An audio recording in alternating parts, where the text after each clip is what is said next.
Hey everyone, I'm Brian Zane. And I'm Jay Biggs. And Biggs, did you know I was a wrestler once? I had an inkling. Yeah, there are some times, you might not know this, I don't say that much on my show, but I used to wrestle for a little bit. I dabbled, and let's say it didn't go very well. Don't take my word for it, because there's some pockets of YouTube that has some of my old matches. It's a series where Biggs, you and I are just going to watch some of my old matches here on YouTube, and I'm not going to have a good time reliving all this. All right, so this is Portland Wrestling. This is my first televised match. There's me in my custom Raiders jersey. Raiders? Because at the time I was a bit of a Raiders mark, and that's just because my dad liked the Raiders, and so, well, now that I like football, I like the Raiders. KC Chiefs all day. Anyway, who's the ring announcer? Who's the guy? That's Gilbert. I don't remember his last name, but he was like an intern, or he worked for this Culbertson Portland Wrestling era. Then he went to Louisville. He's an anchor there now, an anchor and a reporter, and he does commentary for OVW still. So it's really cool that he's part of OVW. I swear to God, I saw Gentleman George use those same exact sledgehammers in that same exact building. Are they like a part of the building? They're in a closet, so those mallets are in a closet. Those guys aren't in the closet. Those mallets were. Please. But anyway, this is the AOD, the Army of Darkness. Dr. Luther is the one walking in. Okay. He is Lenny Olson's his name. He is a longtime friend of Chris Jericho. But I mean, there's more to him. He's a longtime veteran. I was gonna say good for him. He's wrestled all over the world: Japan, Canada. He's done very well for himself, and so he was at this time was the booker for Portland Wrestling. Is this live from the Cleaver Armory? This is the Cleaver National Guard Armory in Portland, Oregon. And so there's me in my purple biker shorts, and so the big guy on the left is Skag Rollins. Who's now top choice Todd Royce in the territory. And for those of you who follow Impact, you might notice a guy there with a mohawk and a bandana. That is a young Adam Thornstowe, one half of the Reno Scum. A lot of California guys were coming up to Portland around this time. And so the Scum were there. Before they didn't really officially were the Scum. They weren't like teaming up yet. I didn't even recognize them. Yeah, Luster's part of this crew.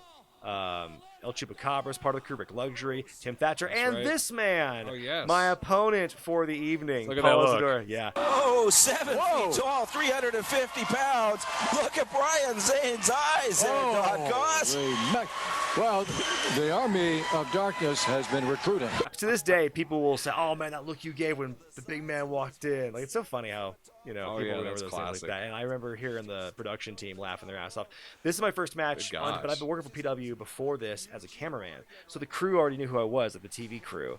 So I mean, at the time, Paulie, looks like Nathan Jones or something. Very intimidating. Isadora had a great look here. He still looks good now. But yeah, there's me and my skinny fat. This is actually skinny fat. This is actually the best shape I was ever in for wrestling. I was at 195 then, and I had muscle on. I lifted like a lot, or frequently at least. Maybe not a lot, but I had muscle on me. But it's the most muscle I've had, as opposed to now where I'm pushing 195 and I don't work out at all. All right, let's see. What's your strategy here at this point? What are you thinking, man? Yeah, I think I might have milked this a little too much. I don't know. There's my shitty looking forearm. Look at that. And of course, the big ass stomp too. Oh yeah. You're hitting them hard. Oh no. Oh, here we go. Here's my rope run. And then here I should have just taken a flat back bump. As soon as I did it, and I went to the back, Luxury actually said to me right away, "You should have a flat back bump because it looks more strong that way." And he's right. I should have done that. Even Rick Luxury was up there too? Yeah. Oh, wow. The whole California Reno crew. Oh, the Hogan boot. Yeah. and the and the Farnsbury flop, Right. That was one of my things.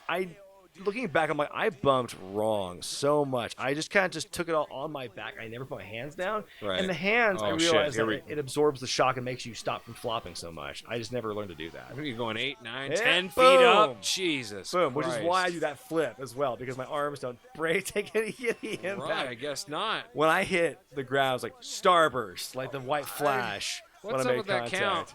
What's up with my legs is a better question. Why am I was like, I just like, he was dragging me. I was like, my legs are up here. I'm like, well, I don't really want to put them down now. It feels weird to do it late.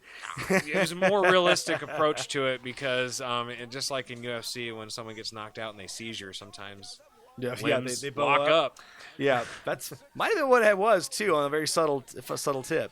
But yeah, that was my first television match. Even in the brief spot I had to do something, I still look terrible. But there's a comment. Is it Pat Kelly?